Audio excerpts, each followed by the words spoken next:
Welcome back to the Electrify podcast, brought to you by the creators of Electrify Expo, North America's largest EV festival, coming to a major city near you. All right. Thank you for joining us here. Electrify News, Electrify Expo, all things Electrify.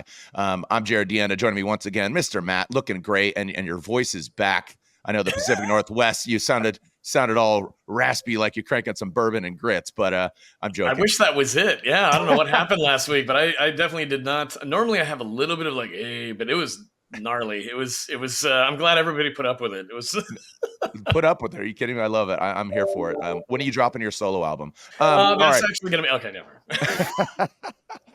Join us here today, and I'm going to go on this total blindly, educating us on CALSTART. The company that's the company, and the people who join us here is Amanda and Ian, and they're going to drop some knowledge on us. Just looking up at the website, it gets calstart.org.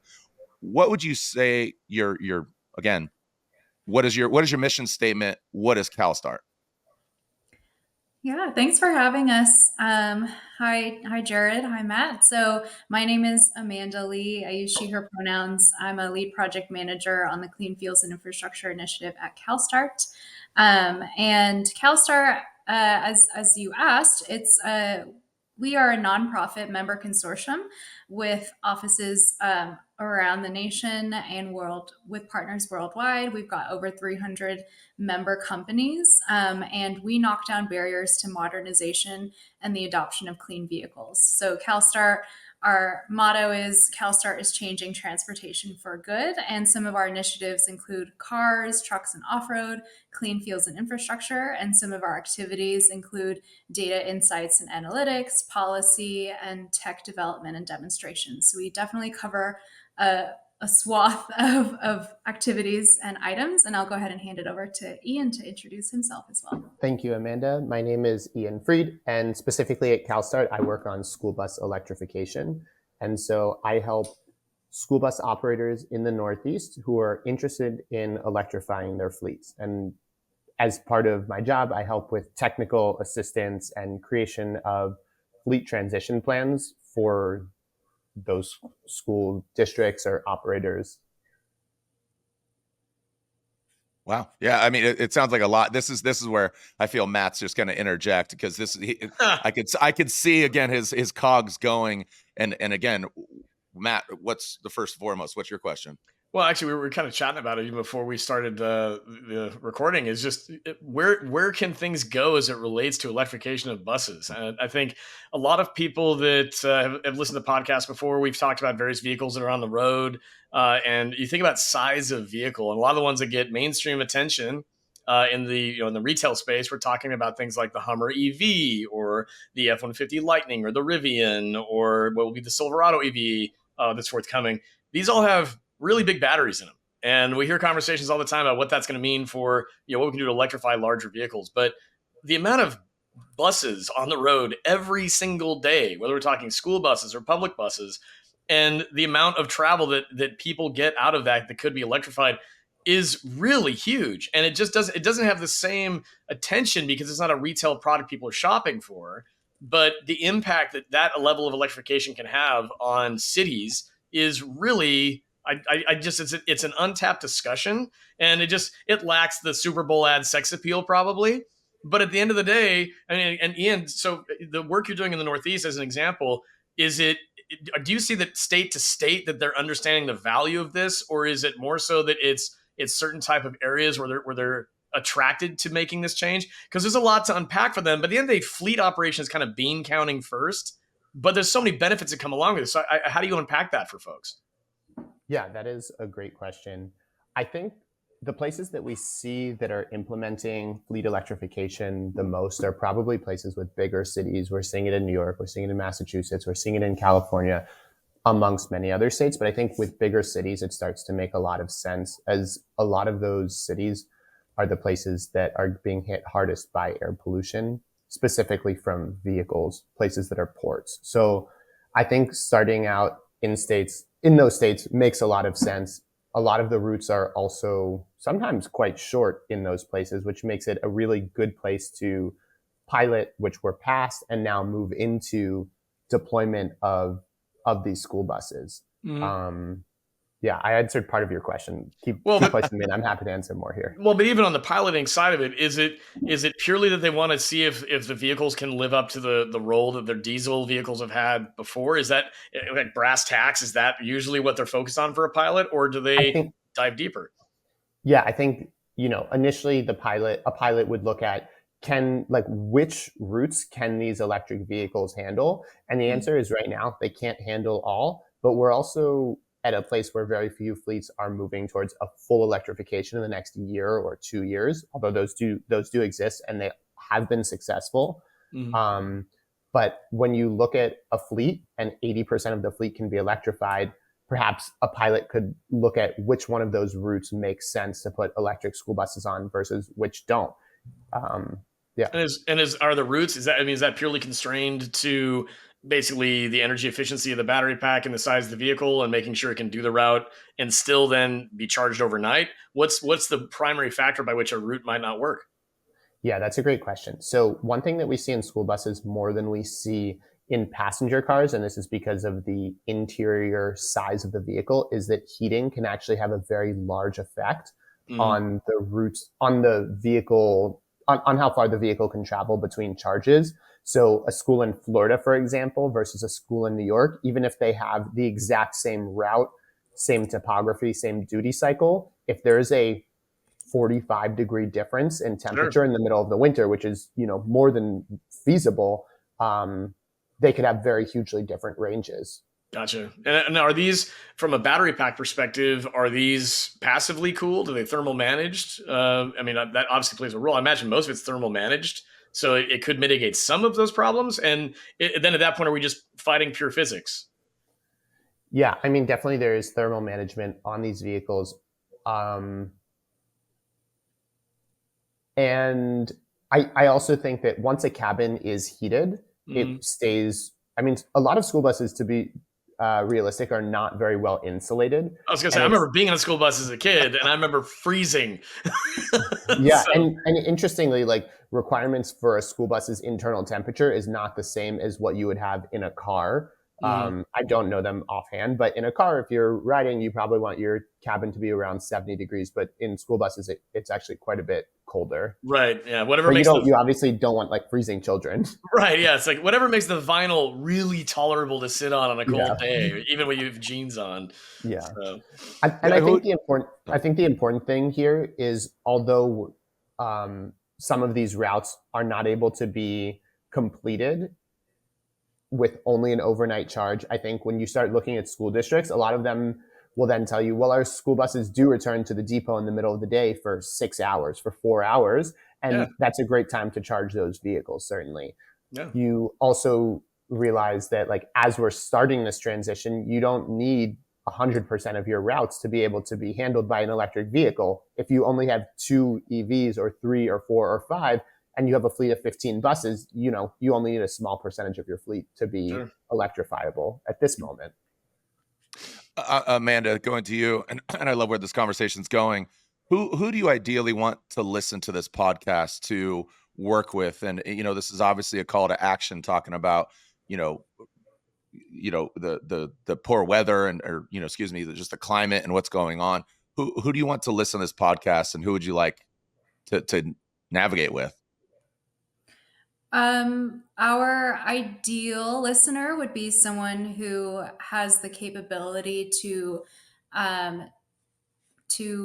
transition their school bus fleets to electrify or to zero emission. Sorry. So that doesn't mean that that others should turn away. We absolutely want folks to listen in and hear about the benefits of going to zero emission.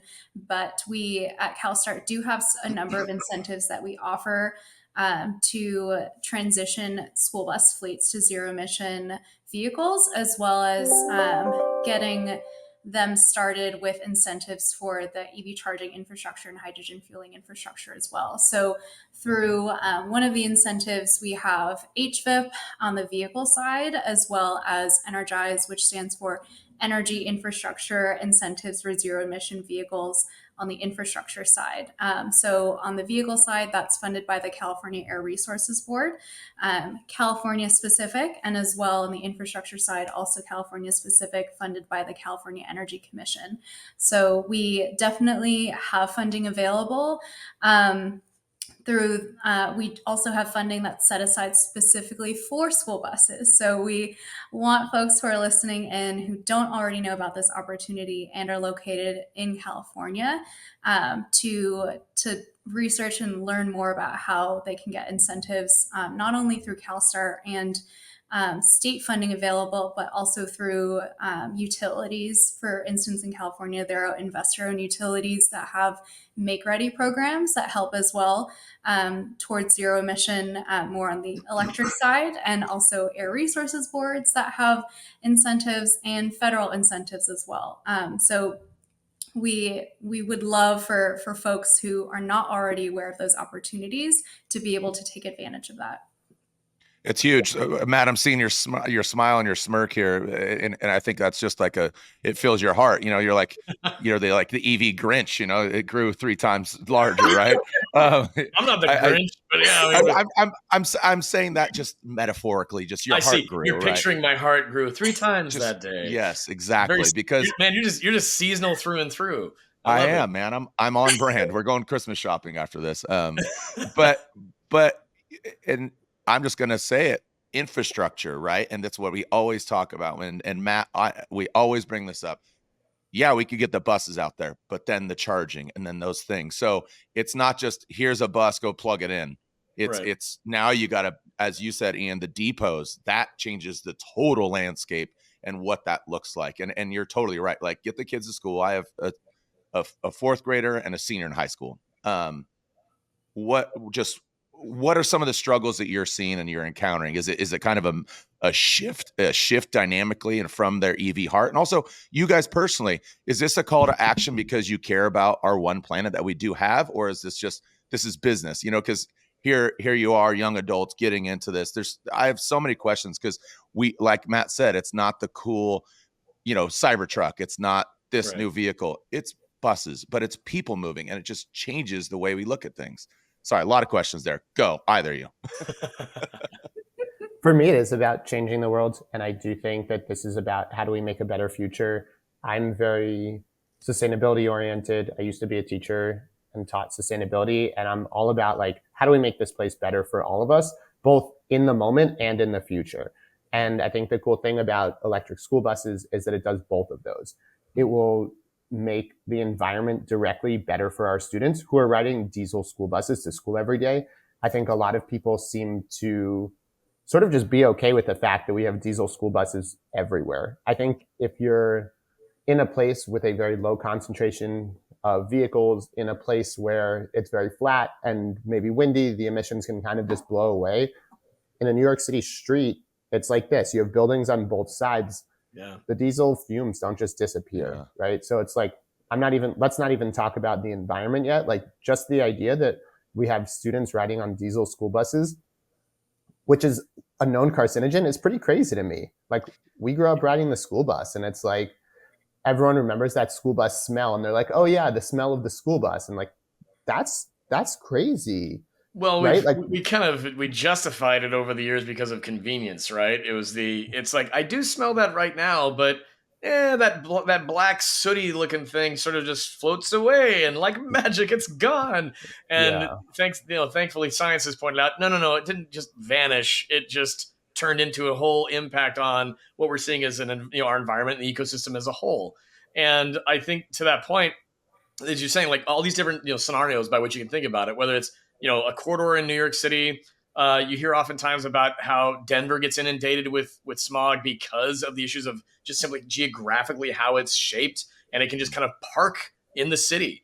And then anybody that's along a major highway or major street, where you hear it all the time. I live in Portland, Oregon, right near I-5, and we can hear the trucks and the buses. And if we leave our windows open, we get this nice little black, fine soot on the windowsill. So our windows are never open, but as you describe it, it just feels like it's out of sight, out of mind, but it's these changes that need to start happening proactively. And I think one point you brought up that's important is this is about now and the future. And oftentimes we hear people say, okay, well, you still got to dig up minerals to get batteries, and okay, it's not zero emissions, et cetera, because that requires mining and requires heavy duty vehicles to do it. Yeah, there's no free lunch with energy. It just that's the case. But electrification of things like school buses and large fleets provides and creates a closed carbon loop that you can take that battery pack and you can either fill it using clean energy, or you can take that battery pack and use it for a long time and then actually repurpose and recycle it, whether that's for stationary storage or actually repurposing those minerals to bring them back to their original use. And that's a lot to say, because right now people just kind of think, put the gas in, go vroom vroom, it burns and vanishes into the atmosphere. But it doesn't, and we know that now. So do you see that as an education that also has to happen with commercial customers and commercial fleets you talk to? Whereas if they're just bean counting, it's one thing, but you can discuss with them the value proposition of other things. And I guess, and Amanda, maybe to you, I mean, how do you go about that? Yeah. So, well, back to what Jarod was saying before. What is your personal motivator here? It is also business related, but it is personal as well. We care. We want the future generations to have fewer respiratory diseases and toxic air pollutants. That's super important. But also from that business perspective, there are specific goals that we are trying to reach from an enforcement perspective, which ultimately will benefit everyone and the air quality overall. So right now in California, we have efforts to achieve carbon neutrality by 2045. And that is very specific to helping protect children who are very vulnerable. And about 60% of school children riding buses nationwide are those who live in and around disadvantaged and low income communities. So it's very much tied to these issues that we're trying to resolve right now. So I think part of it is we have to meet these goals and work towards these goals, and helping them achieve that by releasing funding and incentives available to assist with offsetting those costs. So it's very much, the benefit is better air quality, helping disadvantaged communities, lowering the equity barriers and challenges that people are seeing. But also, this is something that folks do need to do because of specific mandates, at least on the California side. Okay, so as in the transportation sector, it's often said, so goes California, so goes the nation. And it's true, but the impact it has on automakers and other legislative efforts around, I mean, we could date this back to even the kind of the first mainstream conversations of electrification that started coming around in the 90s, and how CARB and everyone else got involved and what that looked like. And we're 30 years or so now beyond what that was originally, and we're finally to a place where I think the technology started really catching up with what the opportunity looked like.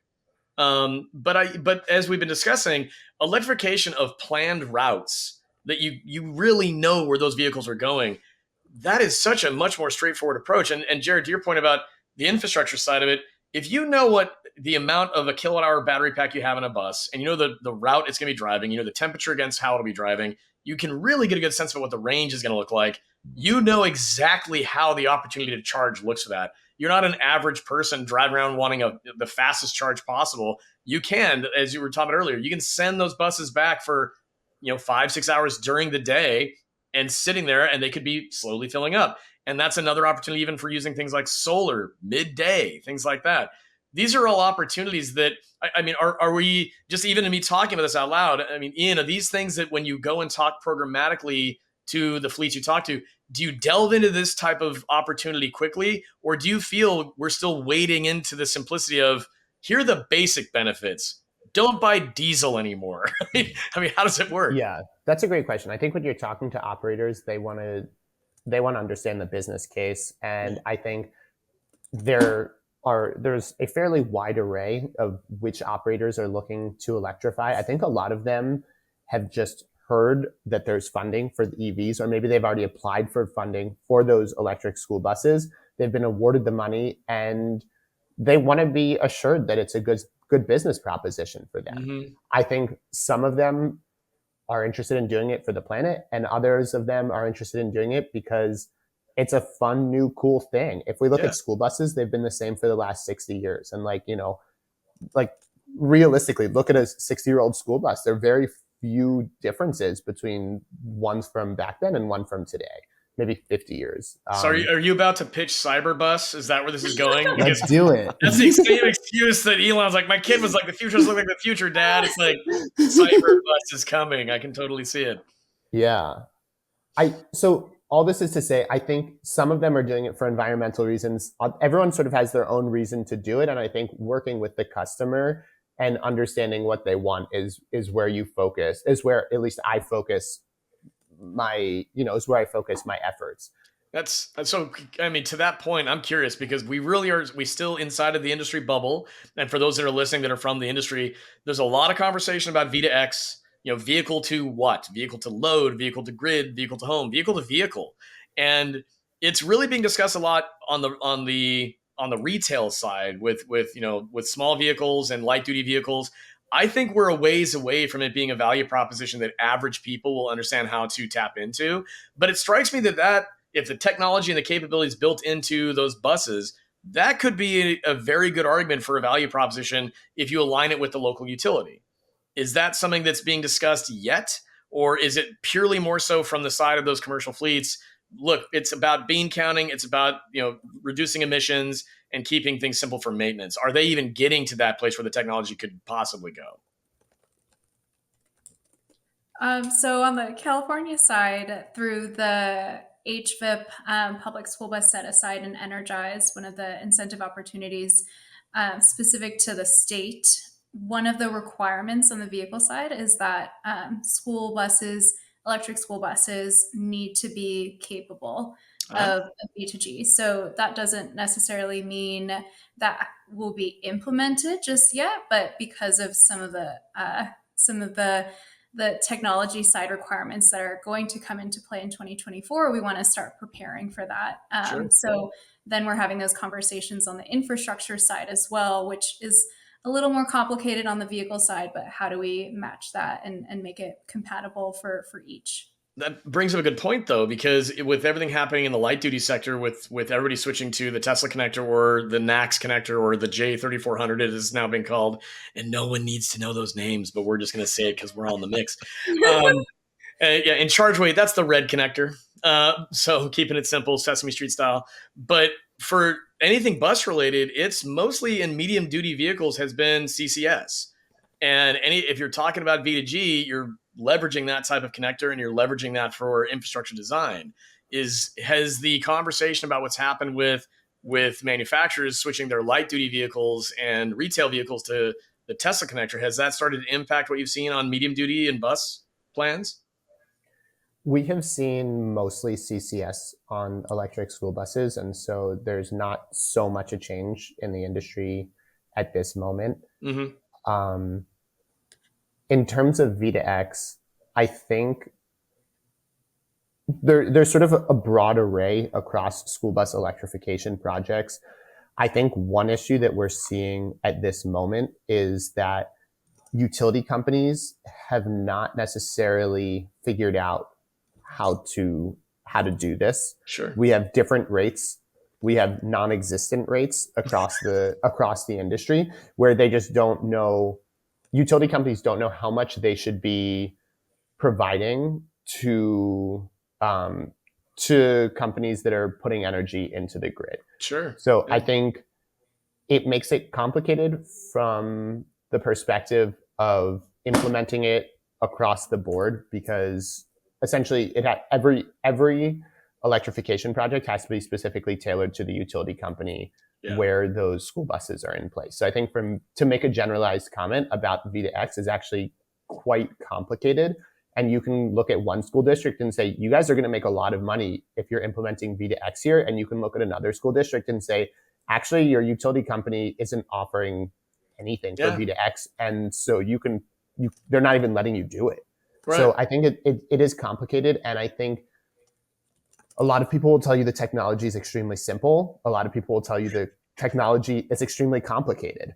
And I'm not going to be here to make that decision for you. But I think it is the complicated thing is that every utility company is handling it differently at the moment. Yeah. And I do think that there needs to be more of an industry-wide standard that's being created. Mhm. CalSTART is going to be releasing a paper tomorrow, actually, talking about some of the things that we need to see from utility companies, from policymakers, and we actually do talk about V2X a little bit. And maybe I can like provide a link or something for a link to that paper. Yeah. Who is the best case study that you've had a great success execution getting it? Who's the best? You're like, this is our star student. Like who's adopted it the best? I don't have an answer for that at this moment. Oh, well, Okay. but I would say, I mean, there are programs that are beyond. Is everything still in pilot at this point, or are there programs that have gone beyond pilot? There are many programs that have gone beyond pilot. So to that extent, kind of, what I think to Jared's point is, who has successfully implemented beyond pilot at this point, and is it regionally focused? Are we looking at that we've seen successes around the country, or are we seeing more success based on some of the things we discussed earlier, like geography? Whether that's related to temperature and areas like that. Is there anything that those listening could say, oh, there's a program that stands out? Yeah. Can you think of anybody? Like, again, it's obviously CalSTART. So, again, my oldest son goes to the oldest high school in Southern California, Poly Riverside, and that'd be a perfect market for it to really get launched. So I'm gonna make a call right now. I'm gonna call PLD, Patricia Locke Dawson. She's our mayor, and we're gonna get this going. I mean, this is something I want to see. Like you said, all joking aside, Cyberbus is cool, and I think it makes sense. And I'm looking out here. Cyberbus. It happened on this podcast, and we were all here for it. It started here. Elon's son trending on TikTok next. Yeah, trending on. I mean, exactly. I don't remember. Elon couldn't even pronounce his son's name. I don't know what his name was, but isn't it just X or something? I thought. Wait, no, that's the app. No, I'm sorry. But this needs to be implemented. So that's why I say, and not to put you on deck, but these are the thoughts. Like I said, I come with the good cop, dumb cop approach. So I'm the dumb cop. I want to know which and who's manufacturing these buses too. Who's that? That's a great question. Yeah. So it's actually many, though not all, electric school buses are capable of V2X, V2G, sort of, the V suite. And what it comes down to often is the chargers that those vehicles are equipped with. We have seen we've seen Highland Electric.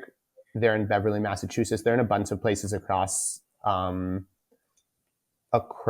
United States. And we have seen Highland implement V2G in a bunch of different projects. And Highland will work with school bus operators in various capacities, whether they're like, as a service. And so Highland will help school bus operators get V2G set up. Mm-hmm. Well, and so to the point of working with the utility and making sure that the utility is even in a place where they could have the conversation. There's 3,300 utilities across the United States, some of which serve millions of people, some of which serve only a handful. And each of these are on a different learning curve to some extent to say, are they in a place where they can really even be thinking about this yet? I hope that inevitably what we're really going to point to, again, with some success stories, is to really kind of have a blueprint for what other utilities and other commercial areas can look at and say, all right, here's how to not make mistakes trying to implement this. Right. And I think, and it's that, again, the paper you mentioned that you're going to be publishing are some of the learnings that you are getting out of these pilots being shared in that way that others can have a kind of a jumping off point. We are writing that, or we wrote the paper with a utility company, which is Exelon. And so we definitely do that. Yeah. And actually one thing that the paper focuses on is sort of the utility side roadmap. So what school bus electrification looks like, not from the perspective of a school district, but from the perspective of a utility company, so that school bus operators can have an idea of what's going on basically behind the curtain that's sort of often there. there have been a lot of papers and articles and websites dedicated to what do you do if you're a school bus operator looking to electrify. So we wanted to provide a different perspective on that. I think it's really smart. I think what you're pointing to as well is what we see oftentimes even at the Electrify Expo events is that people that are coming into this conversation, they don't know what they don't know. And they're shopping for vehicles in the way that they have always known, which is, all right, we like, again, in the world of buses, we like the yellow one. I mean, it's kind of like, how are you going about this in the way that you understand it? And what you describe is, there is a lot to unpack, whether or not you're buying it for your own personal use as an electric vehicle or as a vehicle for commercial use like a bus. And that roadmap aspect of it, and to your point, talking about it from the utilities perspective, this is something that I think is always important to discuss when it comes to electrification is we're asking people to engage with energy and electricity in a way that has really been out of sight, out of mind forever. I mean, gas is a magic liquid. You put it in, vehicle goes vroom, vroom, it goes, and you got to refill it when it lands on the E again. It's very simplistic, but the opportunity what electrification provides is everything we've been discussing, but it requires this, there's a learning curve to it, right? And how much can you smooth the runway or make that easier for anybody that's going into that journey, whether it's for commercial or retail use? And I think that the work that you're talking about is, there's so many people, I mean, even utility side, but obviously on the vehicle side for commercial, they just don't know what they don't know. And I guess to that point, and Amanda, I guess, would you say that that's really where we're at? Is it we're tip of the iceberg moment for this conversation?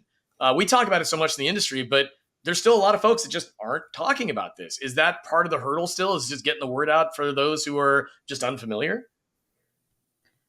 Yes, there are definitely lots of opportunities for education still. But speaking to Ian's point, we aren't just in the pilot phase anymore. Yeah.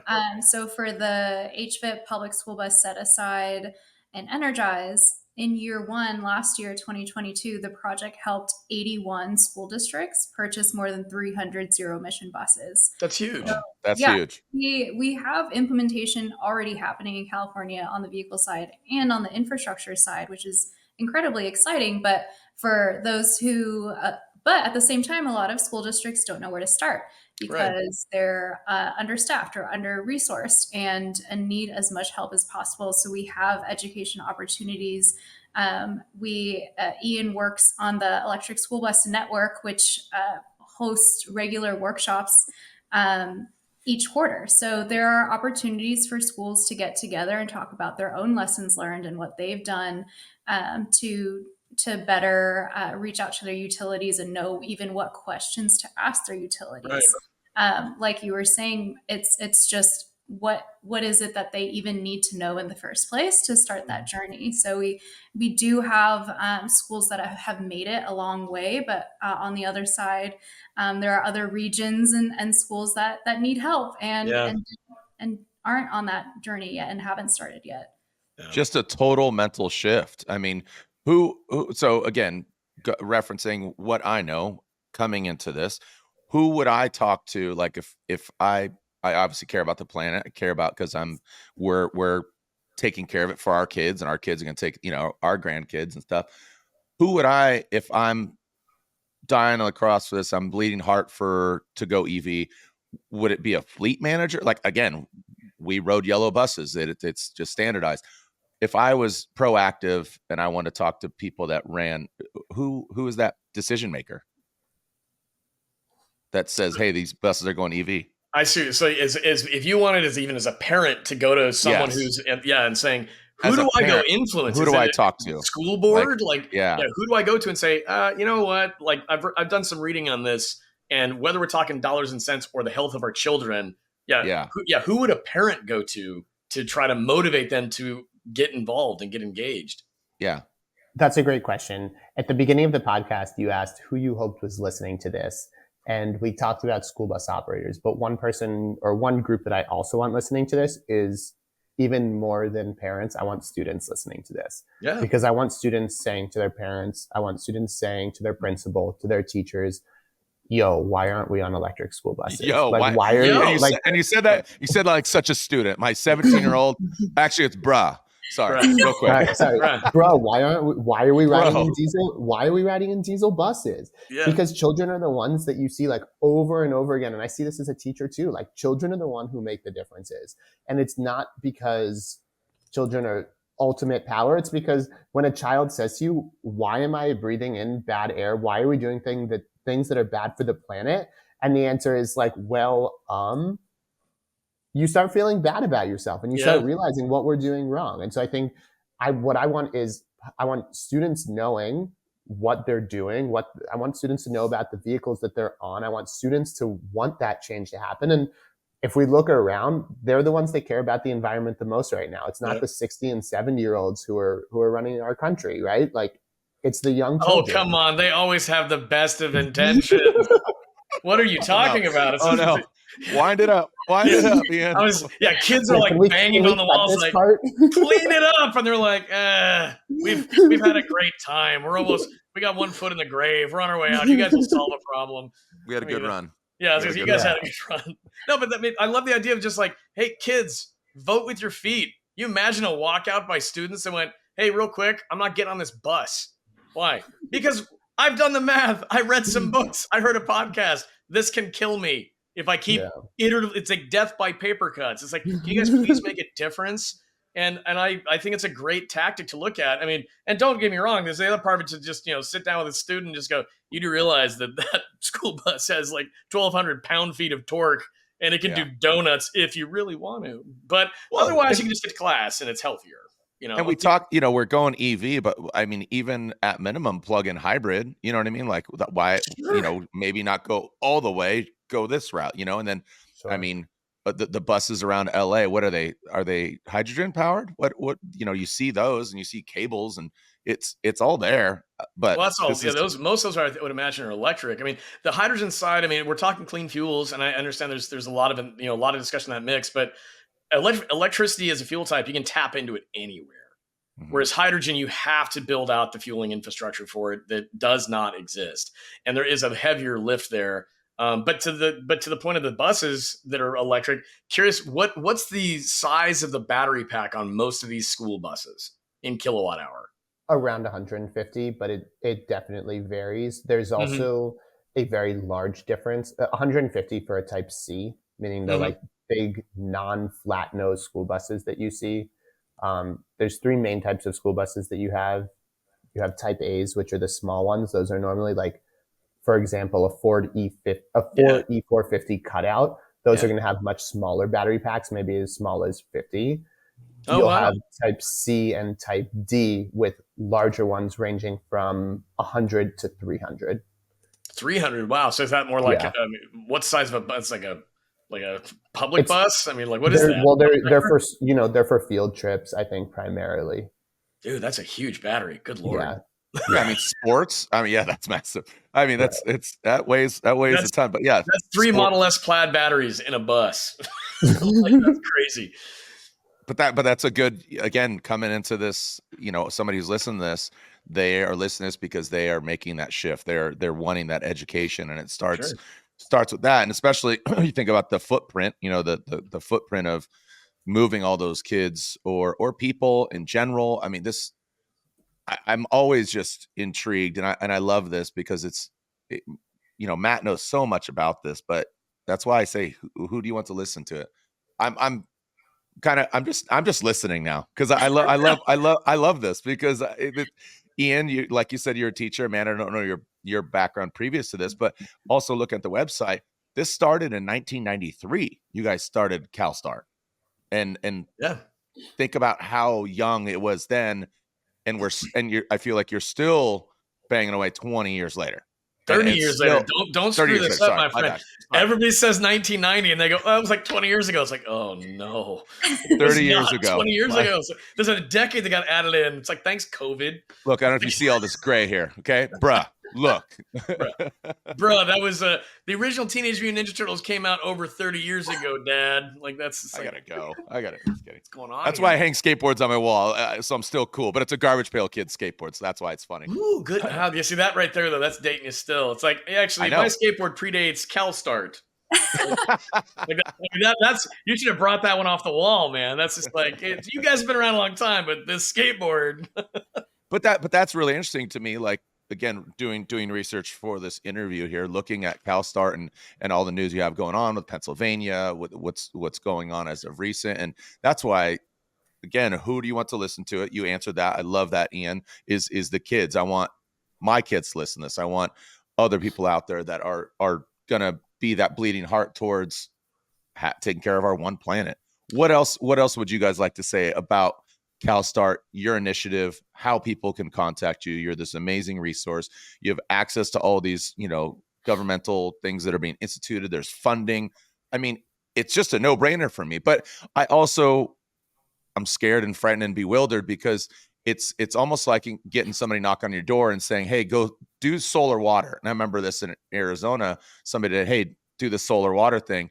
And we kind of got bamboozled on our program and our setup and the tax funding. So I'm playing devil's advocate for the sake of conversation. Worthwhile question. Yeah. You know what I mean? Like, go ahead. Either one of y'all.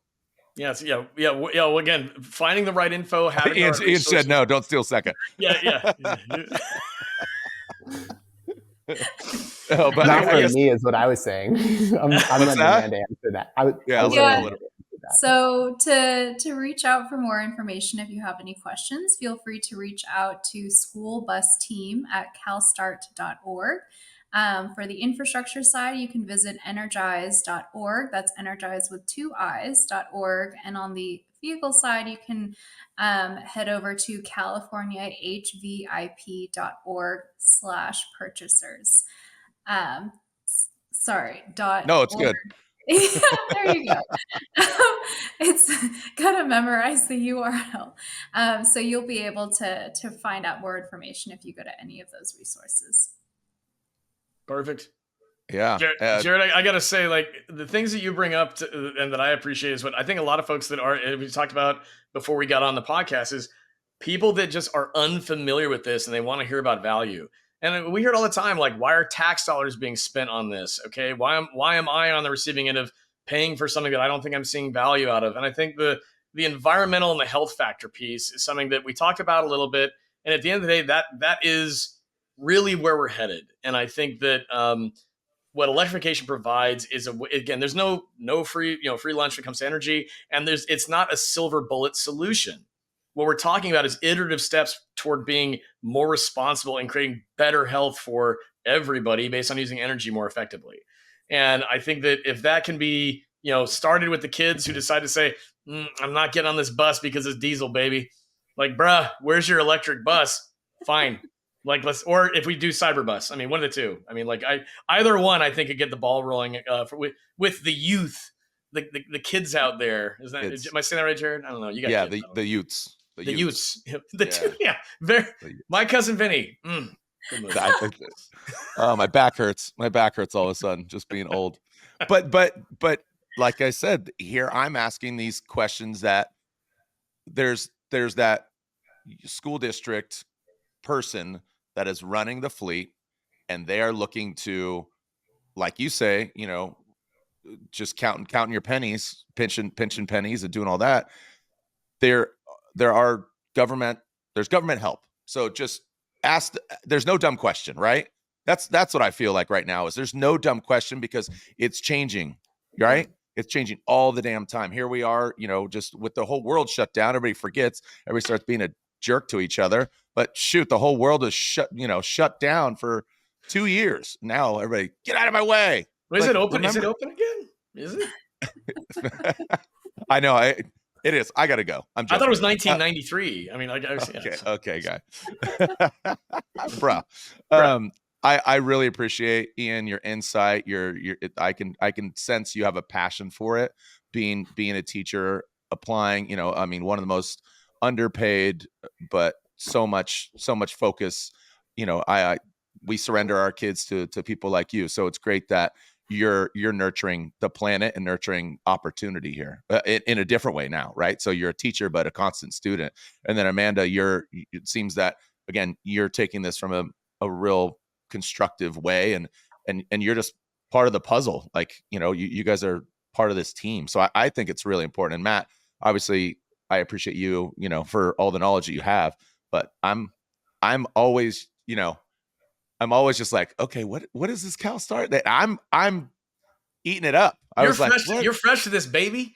I am. And but I'm taking that approach of like, you represent the norm, dude. Yes, and that's the point. it. That is the point. Is I've gone to countless conferences with folks where I probably walked past Amanda and Ian before and I didn't even know it, but that's the thing is there's so much, but this is to the credit, like you were saying, to the work that is being done at CALSTART, is there's so much. You said puzzle, and that's right.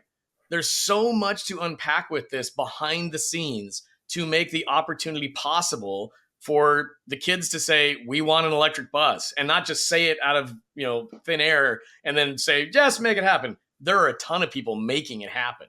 Yeah. And that's the point. And so I think that programmatically speaking, what you've been talking about, whether it's the implementations back in the Northeast and Amanda, the different programs you were talking about, whether it's Energize and others, this is the important conversation that happens at the beginning of storytelling and what the history books will write about. And it's interesting that the 21st century is playing out and we're part of it. And we're just still at the beginning, basically almost a quarter of the way through this. But what is happening already and what's happened in the last 5 to 10 years is wildly transformative. And it's because of work that started back in 1993 that has finally reached its point where it's not walking, it's starting to run. And it's because so many things are aligning within that puzzle. And so credit to CALSTART and Amanda and to you both for the work that you're doing, because without the work that you're doing, electrification would still just kind of be a conversation that happens and then people stop talking about it. But you're making waves, and that's great. Thank you. Yeah, for sure. Thank you for having us. Oh, honestly, Ian, are you? I think Ian's crying. He's getting emotional. You got misty-eyed. I was aiming for it. I was like, if I can turn this into like an Oscar-style speech for them. I just have dry eyes. Got dusty in here all of a sudden.